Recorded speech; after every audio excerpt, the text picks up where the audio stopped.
স্ত্রীদেরকে আল্লাহ কি দায়িত্ব দিয়েছে একটা ফ্যামিলিকে সুন্দর করতে, একটা দাম্পত্য জীবনকে সুন্দর করতে। স্ত্রীর এক নম্বর দায়িত্ব হচ্ছে she should make a comfort to her husband.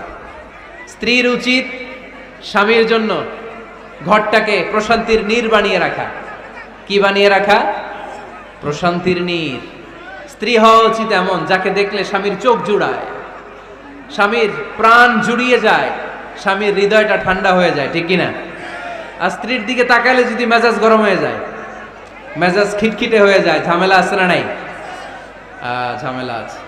এজন্য মেহেরবানি করে আমাদের বোনরা যারা এমন কোনো কাজ করবেন না যেটা স্বামীর মেজাজকে খিটখিটে করে দেয়, কারণ আল্লাহ তাআলা আপনাদেরকে তৈরি করেছে লিতাসকুনু ইলাইহা, স্বামী আপনার কাছে গেলেই যেন তার হৃদয়টা প্রশান্ত হয়ে যায়, ঠিক কিনা? অনেক স্ত্রী আছে না জেনে না বুঝে স্বামীর সাথে এমন খিটখিটে মেজাজ দেখায় যেটা স্বামীর জন্য মেনে নেওয়া কষ্টকর।